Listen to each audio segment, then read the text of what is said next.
Hello, fellow armchair generals. This is Gamer 1745 here with my continuing playthrough of, yes, Hearts of Iron 3's Black Ice 11.2. And I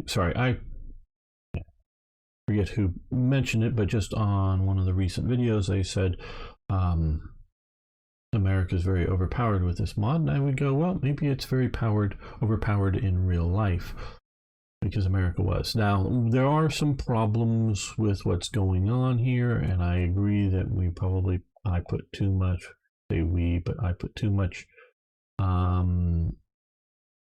focus on building ships over industrial centers.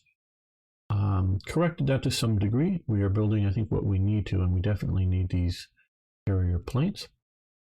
And toy jets, greetings, yes. Oh, and I want to say to everyone, you don't realize that I know, just seeing some chatting here with my friend Ari, who is from this part of the world right here. They've had in the Appalachia area here of Kentucky, but also western part of Virginia and a little bit of southern West Virginia here. Really bad floods and storms, and fortunately my friend Ari is safe, and I believe all of his family is safe, but there's some damage to his home. I know he's hoping it can get repaired before this winter gonna come, but you know, everybody's gonna need their homes repaired, so yeah, that'll be an issue. So I hope things go reasonably well for you, Ari, and everyone out there. Right, okay, let's promote you up. I don't know that we want to, okay, you're reasonably, yeah, not too much higher level skill levels available. Now, we've had a few run-ins with the German capital ships. So what we're going to do is send the Atlantic Squadron up to Scapa Flow, basically to hunt submarines, because we have, you know, carrier and destroyers are good at hunting submarines. And if we bounce into that capital ship, Gneisenau and whatnot, again, we might be able to fight them off so successfully. So we are doing that, and I'm sure you're curious to see the sort of, it's an ongoing on and off again. We've lost a lot, but I think so have they. We're coming in with some reinforcements. As soon as we get them online here, we will start drawing current force.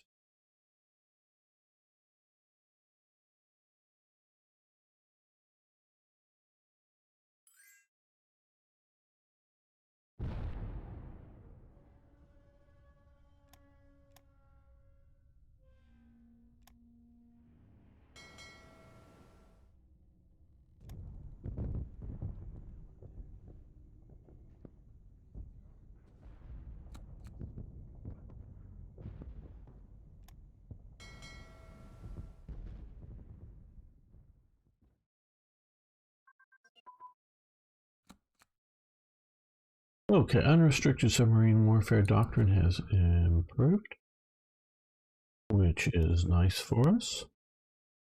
I got it. I guess it's a one and done.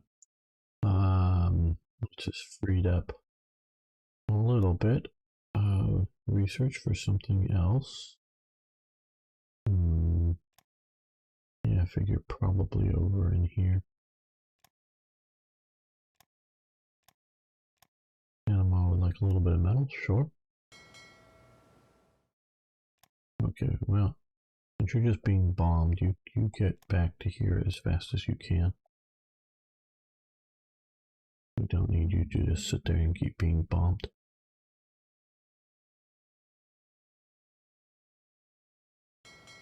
These guys here can now battle.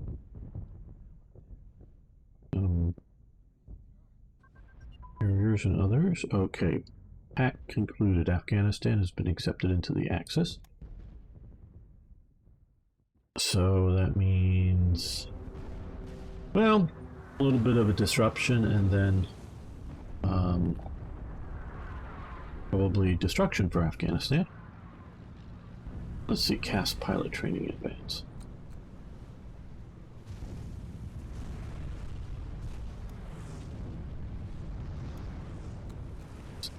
Over here. Yeah, we could do single engine. What would have happened in real life? Now, I don't think they've yet entered the war, but they may soon, likely soon will.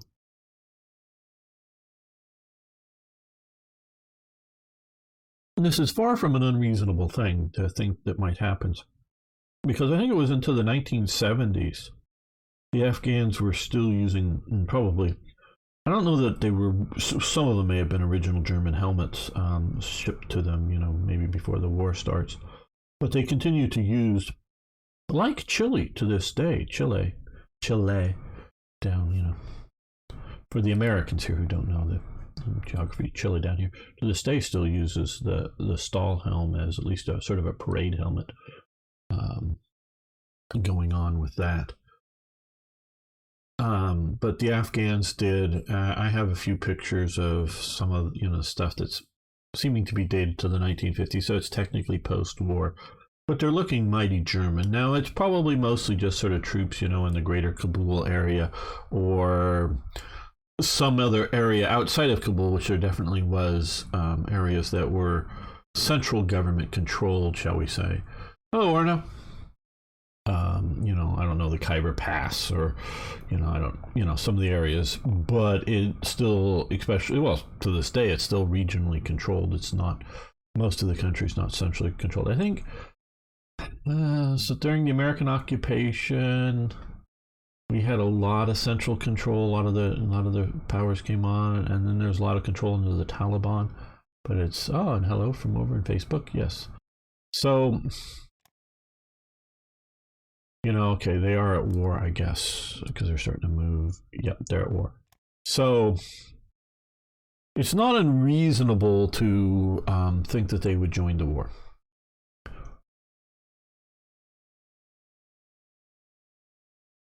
For multiple reasons. Now we see, the reason I can say this is Iran, their next door neighbor,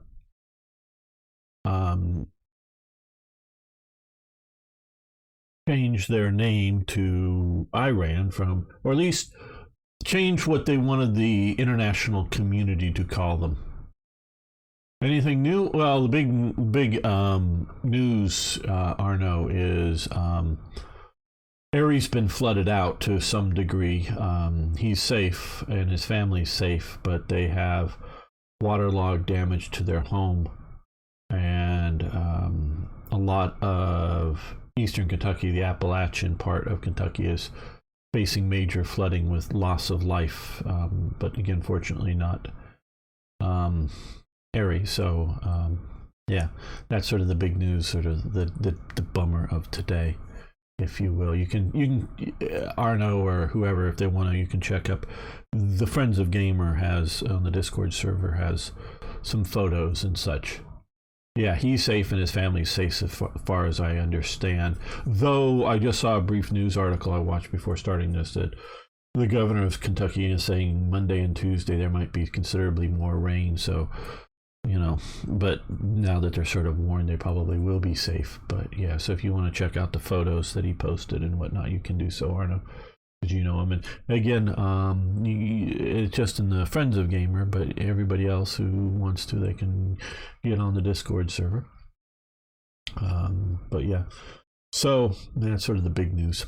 Now, I don't mean to make it too big a deal, but I do think the part of America that's often forgotten, because they're sort of an insular region, the Appalachians have been forever, basically. Okay, back to the tragedy of World War II. So Iran, you know, had been generally internationally known as Persia for a long time. And I've looked at it in Wikipedia, but I'm still not even sure that that's correct, because we see stuff going on with Wikipedia even more and more now that I don't trust things. But how long, their internal official name of things. And they change it to try to be Iran, which I gather has some sort of meaning tied to Aryan. And there is definitely a diplomatic move to increase Iran's standing in Europe and increase closeness to Germany. I definitely looked at it, my mod Third Reich events. I think Pakistan was part of Afghanistan in 1850 or 1870, but was taken in the treaty between Russia and England. Yeah. We'll get to that in a minute, Kyle. How you doing, Kyle? Good to have you here. But we're looking at, and I'm talking a bit about, because in the game right now, Afghanistan has joined the Axis and has declared war on the Western Allies. I'm looking at how reasonable that might have happened in reality. I like a game that has what ifs that are,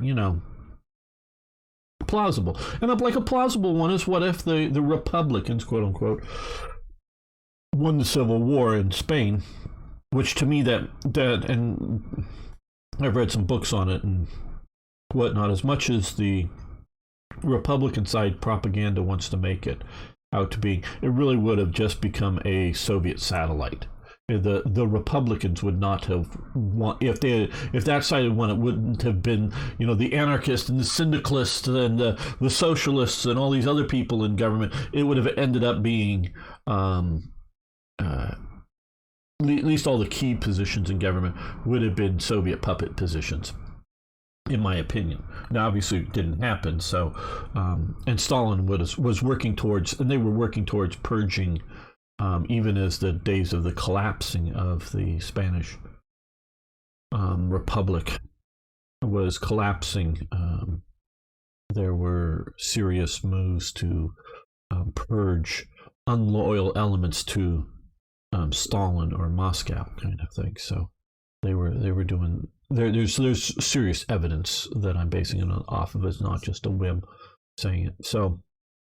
So to me, having something like Spain go communist, just presuming that more, bad decisions were made on the national side, good decisions were made, or better decisions made on the Republican side, plus maybe more Soviet aid in there, you could see that flip to the other way. And so that would be a plausible what if. But to me, plausible what if isn't Britain becoming either fascist or communist. That's sort of like fantasy what ifs, not just, change a few variables in a likely scenario kind of thing. So I'm not upset with because I've often influenced Afghanistan and got them into the Axis. So so I'm looking at this as a plausibility standpoint, and So Iran, they have Holzman. It's a major construction firm in Germany. They build a massive teaching hospital in Tehran, and they also build the in Tehran, I should say. They also build a Tehran, the new big then modern railway station in Tehran. Those are two, both built by the same company, German manufacturing, and there were other diplomatic moves between the two countries. So we could definitely see Iran, who's afraid of, at first Russia, and then, of course, as it flips to the Soviet Union, afraid of the Soviet Union. They're also afraid of Britain. My understanding is one or more of the railway terminals to the ports were terminated like 10 miles away from the port. They didn't build the railways all the way there because they were... we've got battles.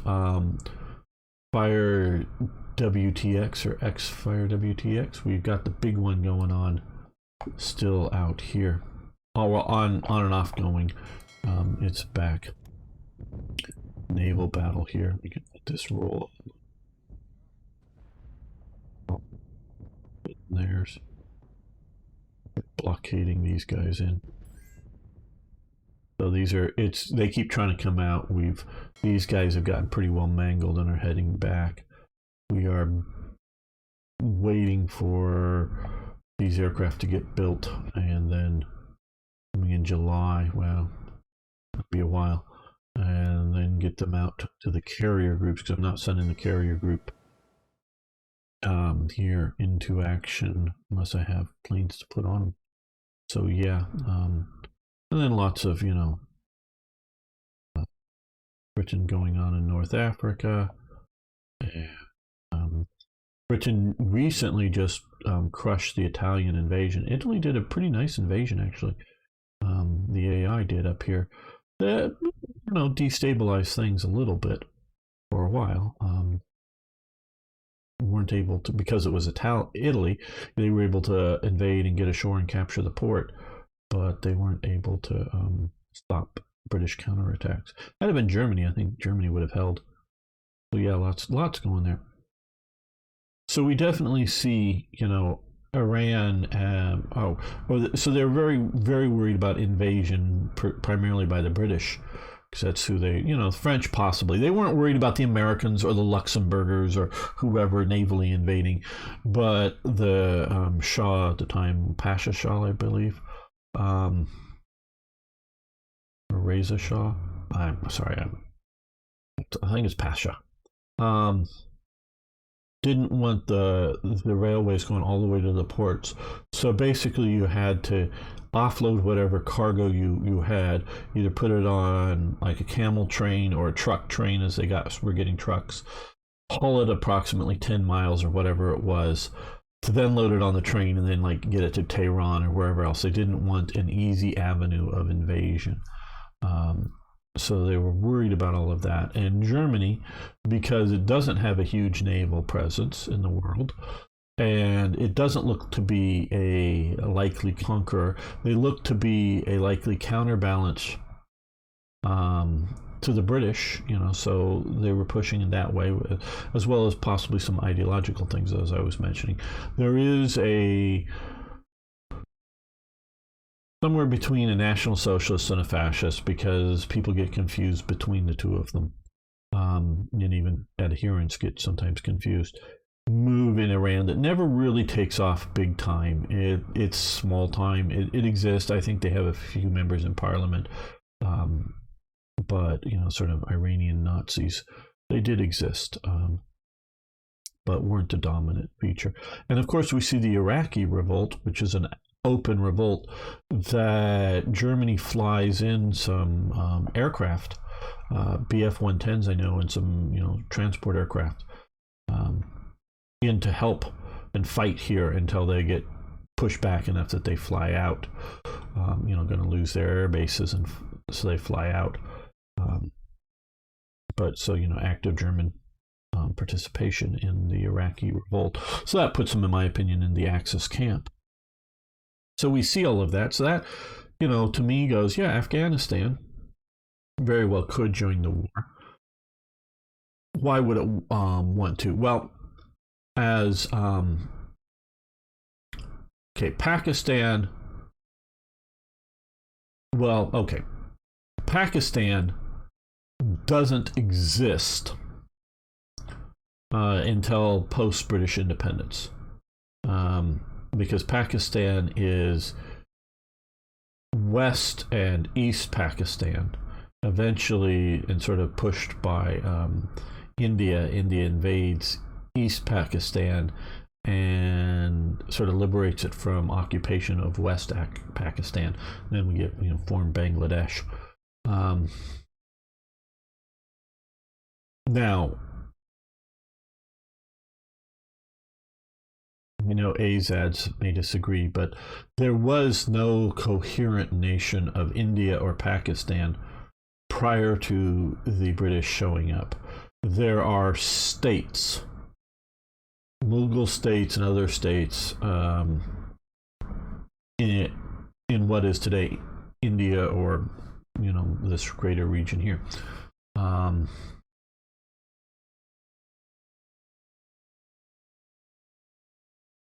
I'll get to Fire. I'll get to your question in just a moment, if you want to just hang loose for a bit. So there isn't a this is this and this isn't this, meaning what is India and what is Afghanistan? That doesn't really exist before the British show up. Like I said, there's a lot of states, and they're shifting all the time. There's wars, there's unifications, there's separations,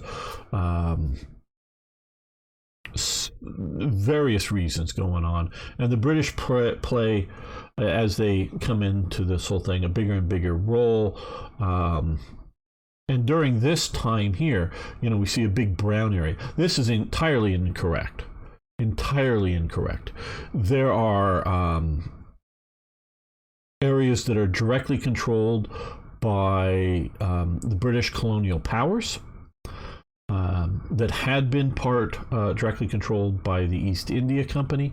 The East India Company continues to exist as a trading and commercial firm, and they do definitely influence the politics for sure.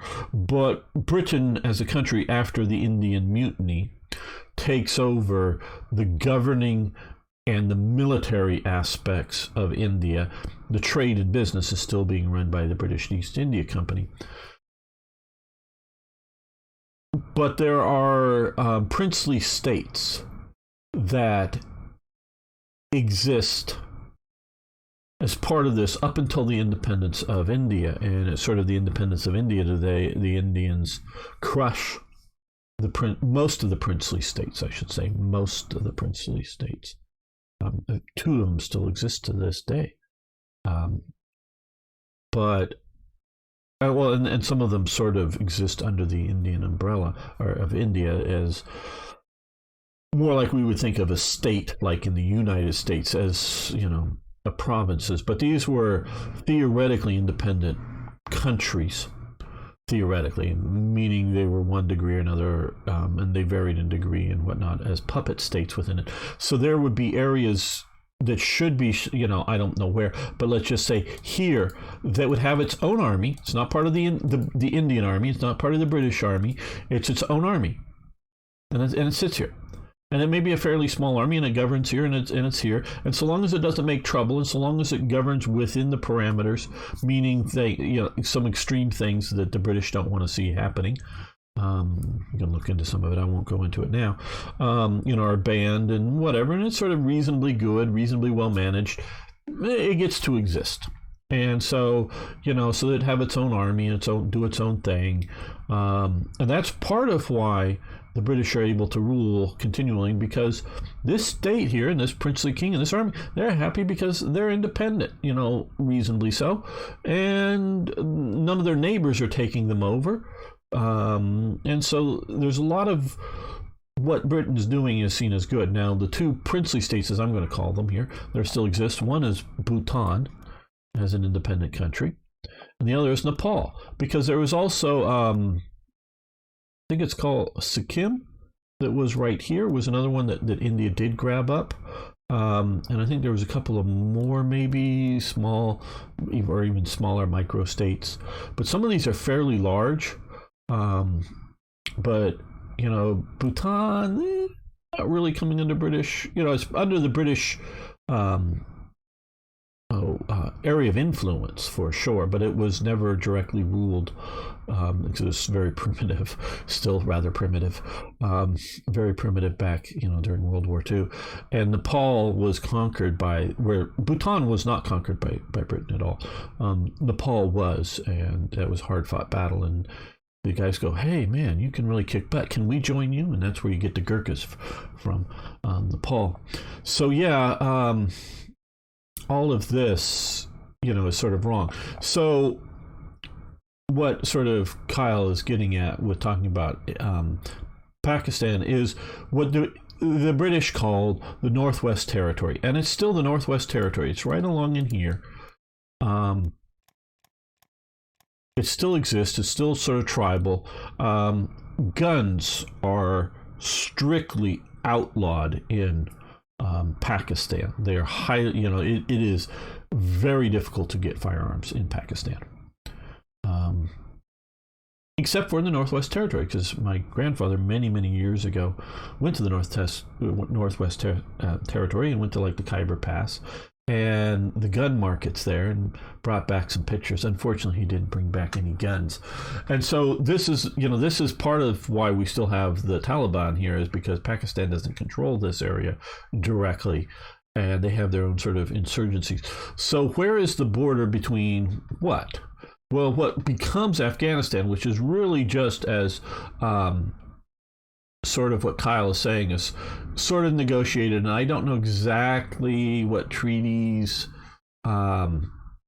It's sort of Afghanistan is sort of the no-go area between where Russia is going to like eventually directly control and what Britain's going to directly control as being a buffer state. They both continue over the years to influence, factions, pro their side.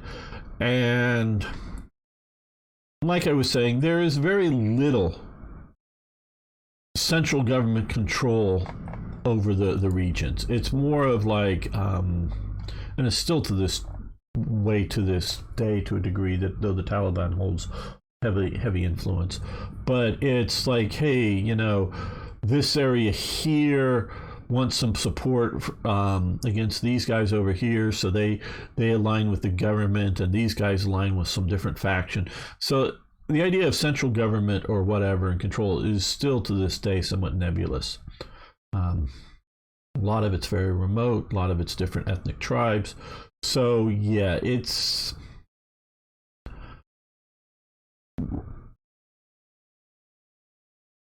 chaotic, it's confusing. It's still to this day. Hello, Patrick Olivar. Good to have you here on Facebook.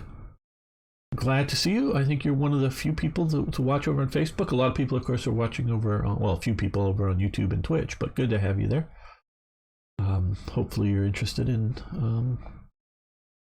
Hearts of Iron here. So, why would Afghanistan join the Axis? Now, under these conditions, I don't know if they would have, because obviously they didn't in real life. The Germans had pushed up until here a little bit more and are being pushed back.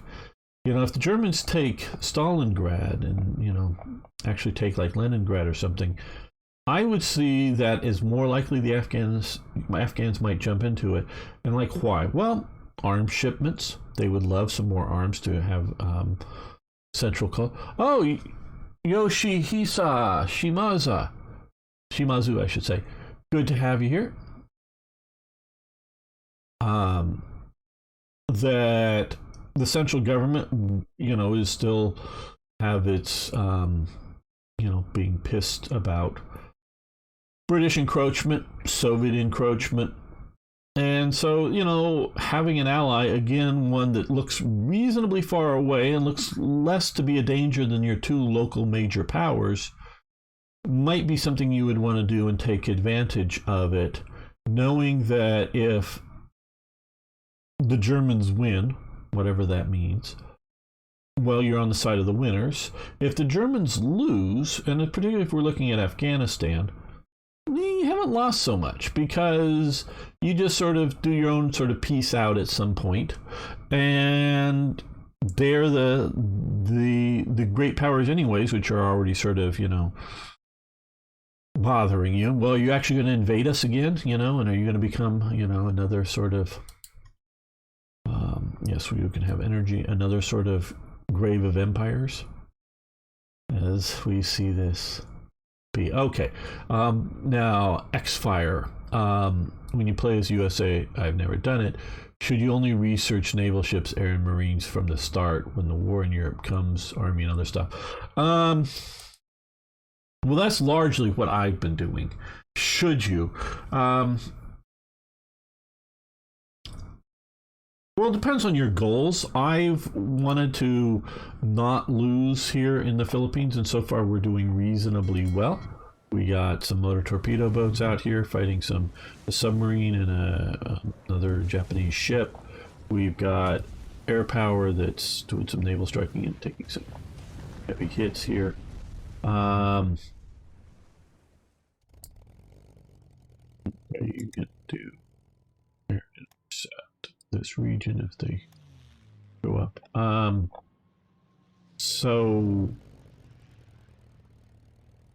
I wanted to have a better, stronger naval situation, so I have pursued that tax, though I haven't entirely neglected, because you can see the technologies like operating technology. They're 42. You know, we're researching 42 in May of 42, so we're not pushing ahead, but we're not really falling behind on most of these. So yeah, I would definitely. Oh, and if you're talking about ship technologies, do them early, because some, like light anti-aircraft artillery, will upgrade so long as your ship is important. But some of the more structural ones, like or capital ship main armament, you have to put them back through the production queue to have them rebuilt, to have them upgraded. So you want to get those done early so that they affect the ships that you're actually going to build and use. So yeah, there is some of that there. Okay, well, out here, we took out a long-range sub with our motor torpedo boats. They're being effective.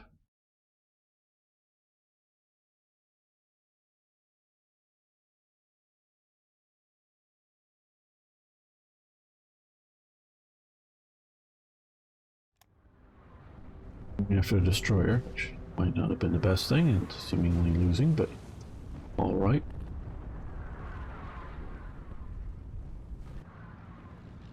Yeah, we lost 2. Okay.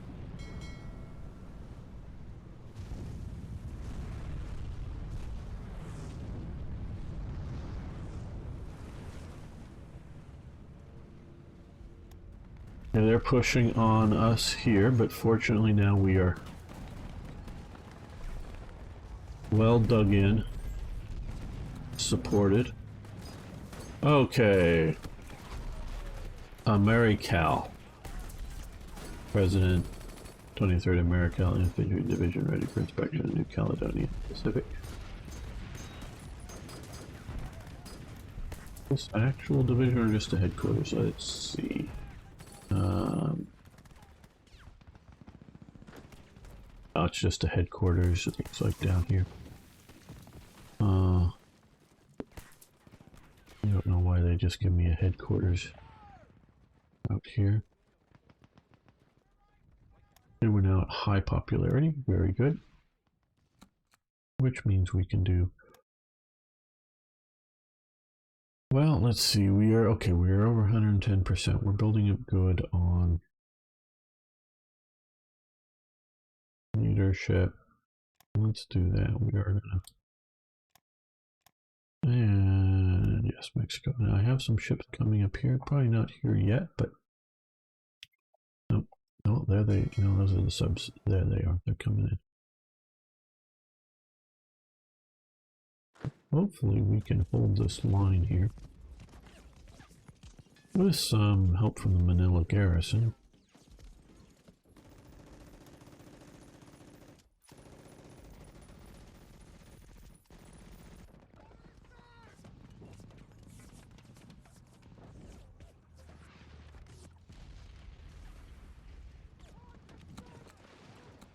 Okay, the Nevada is lost. Linked to bombing earlier. Formation of the Women's Auxiliary Corps. Okay. Formation of the Women's Auxiliary Corps. The Women's Auxiliary Corps, or WAAC, was the Women's Auxiliary Branch of the United States Army and was formally created on the 15th of May 1942 by Public Law 554. The WAAC was modeled after comparable British units, especially the ATS, which caught the attention of the Chief of Staff George C. Marshall in 42. The first contingent of 800 Members of the Women's Auxiliary Corps began basic training at Fort Des Moines Provisional Army Officer Training School, Iowa. The women were fitted for uniforms, interviewed, assigned to companies and barracks, and inoculated against diseases during the first day. Physical training manual entitled "You Must Be Fit" was published by the War Department July 43, aimed at bringing women's recruits to top physical standards. The manual began by naming the responsibility of women: your job to replace men, be ready to take over. It cited commitment of women in the war effort in England, Russia, Germany. Besides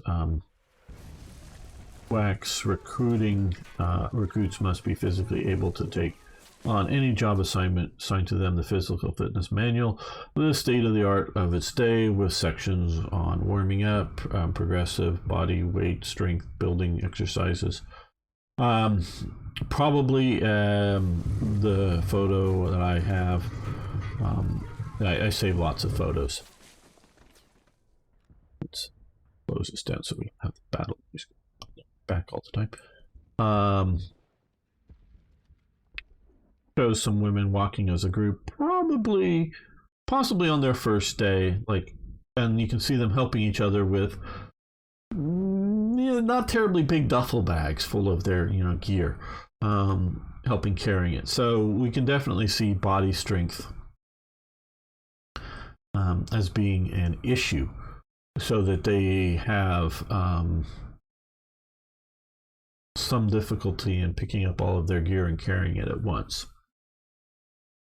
Which is not a problem if your job is to be a telephone operator or a clerical secretary or whatever. They're probably just fine in that. But if you're going to be doing anything a bit more physical, you're going to need more body strength than that. So yeah. Also about 150,000 American women eventually served in the WAACs and later in the WAAC Women's Auxiliary Corps during World War II. Because there are also the WAACs. I don't know if we'll have an event for that, and that's the Women's Auxiliary whatever for the Navy. They were the first women, other than nurses, to serve with the Army. Those did something below that. Okay. Okay, so we gain some manpower and gained Dissent, which I think not so much means that there's dissent, but just means that we are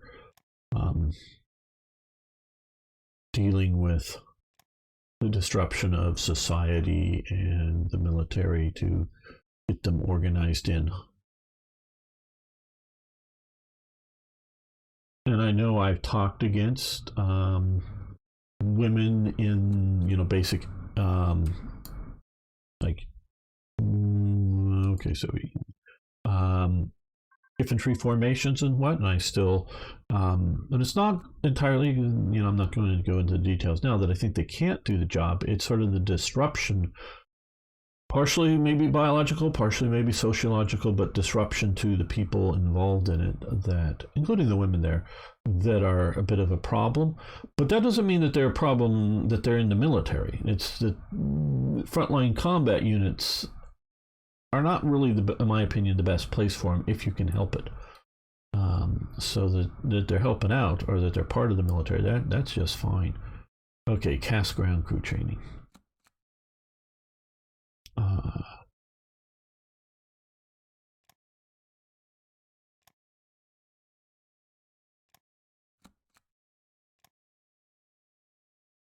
I know where I can dump some of this leadership, but I'm trying to look for the best place. And like I talk about like sociological disruption. Well,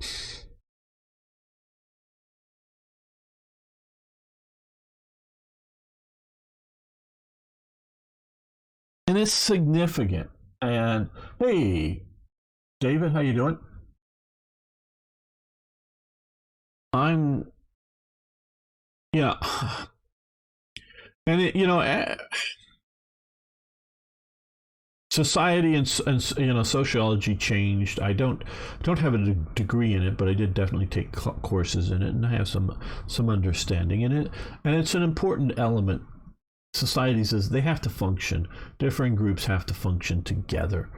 But like, here's an example of the disruption that women have.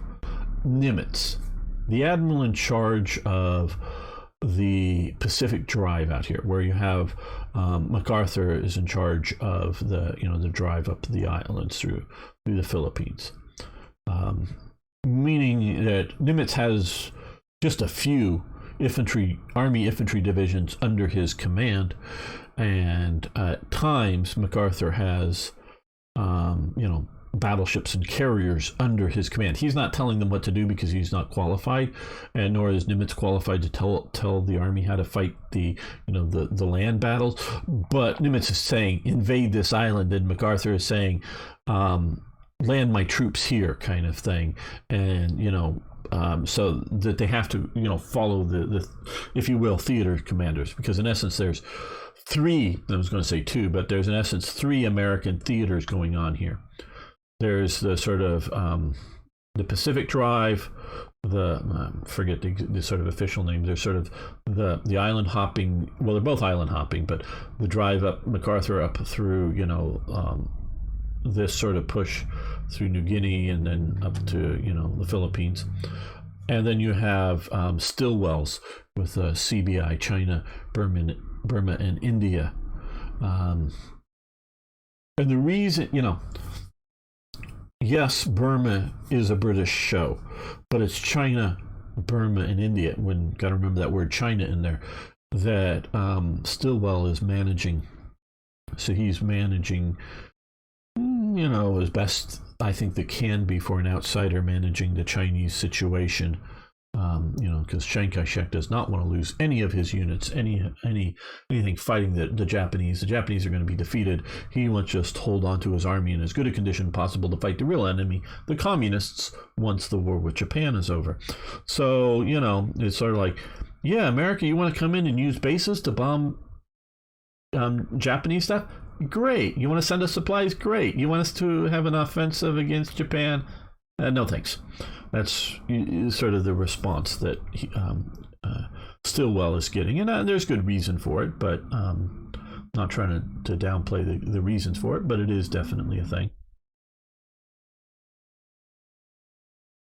And China is definitely not, as far as I can tell, a British theater. It's a wholly Chinese-American theater, if you will. China is making some of its own rifles and small arms, and it's making some of its own munitions. They've moved some factories from coastal regions into interior regions, making an early version of the Mauser rifle and machine guns and things like that. They're producing their own bullets to a degree, but they're trying to get as much imported weapons and munitions as they can as well. The Burma Road and flying over the hump and all of that stuff. So yeah, when you put in Burma and India in it, it does sound like it's a British theater, and it's definitely Stilwell is working with and is sort of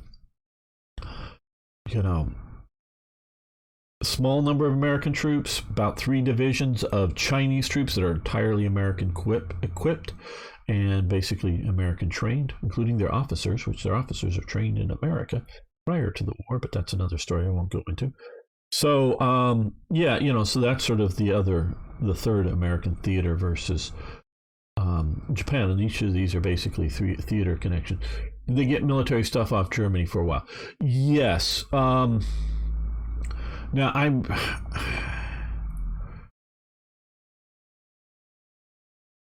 but okay, so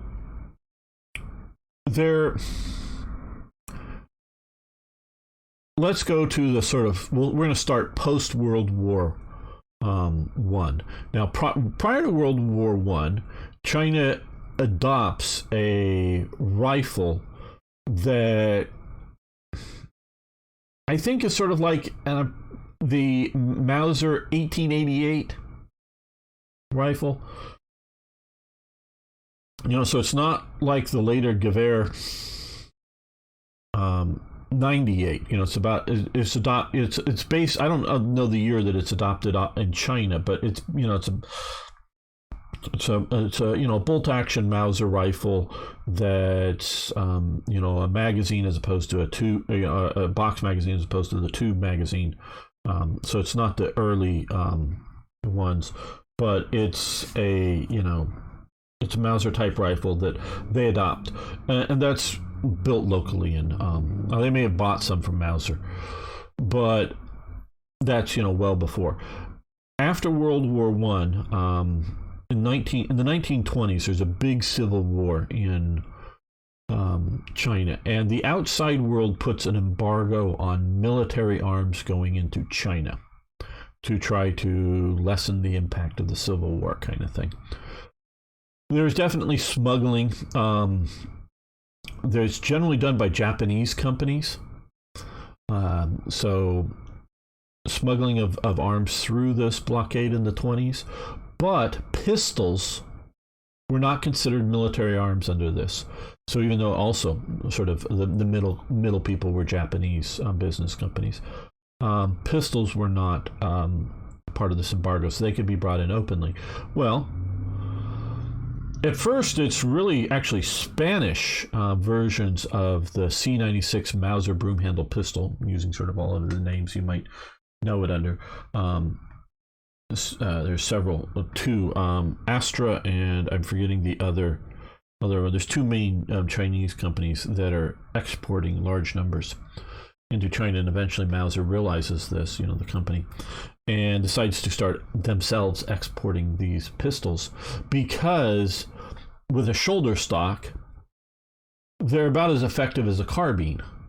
And so they're a way around the sanctions and getting carbines, light carbines, into the hands of the Chinese warlords. By the 1930s, the main civil war is over.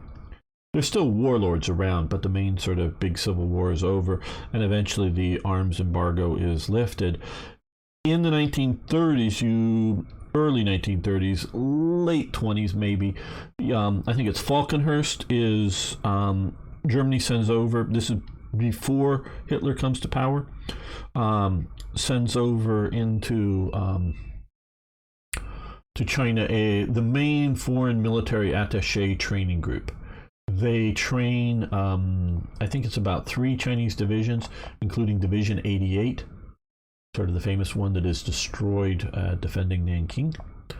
And these are largely German equipped, like down to the German helmets, and they use some Panzer Is and the SDKFZ 222 armored reconnaissance cars. They also buy a bunch of German airplanes. So this is going on in the 30s, early 30s, mid 30s, up until the the war with Japan, and Japan has been kissing up to Hitler, and China's been kissing up to Hitler.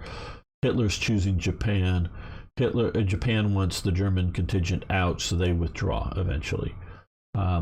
The one sort of interesting, hey son, have to have some work today, so can't watch it. Okay, well son, I guess you can either watch it later or watch it as the episodes. But thanks for stopping by. Good work on your work. Good luck on your work, I should say, if I didn't say that right. Nah. Get back to the story. There was one continuing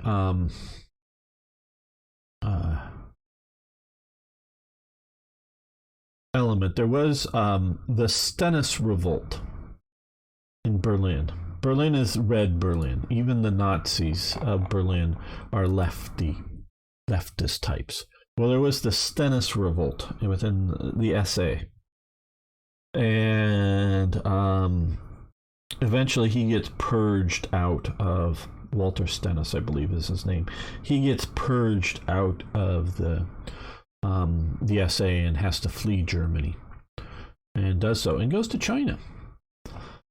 And throughout World War II, he is a helper, shall we say, to Chiang Kai-shek, and like another general, but Chiang Kai-shek as well. And so he is, an advisor. He's just there on his own. He is an anti-Hitler Nazi, basically. There are a few of them. He doesn't become an un-Nazi. He's still, a sort of a racial socialist, if you will, because he is more of a socialist than a national socialist. But he's also, a Nazi. But he does it, and to the point that after the collapse of the nationalists, on the mainland, and they flee out to here, well, Stennis goes back to Germany, and he's rather poor because post World War II Germany, being a Nazi and whatnot, isn't very good. Chiang Kai-shek or whoever continues to, the British have invaded Sardinia. I hadn't noticed that until just this moment. How interesting. Okay. Continues to pay him a pension, living in Germany after the war. So it's sort of an interesting Nazi continuing. And there might be a few others running around in there, but they're sort of mysterious. There's a couple of reports of described by Chinese as blonde-haired men, which would maybe just be light brown hair. I don't know. Whether they're describing Walter Stennis or somebody else, I'm not sure. So there's as being German and whatnot. So I don't know. So yeah, the Germans are supplying the nationalists up until the war really breaks out with Japan. Well, on that note, we're going to stop this episode. But we will be continuing the live stream here. So I want to thank all you watching later on YouTube. Really do appreciate it. If you haven't already, please hit that like button. And even you on live can hit the like button on YouTube. Thanks so much. See you next time for more Hearts of Iron.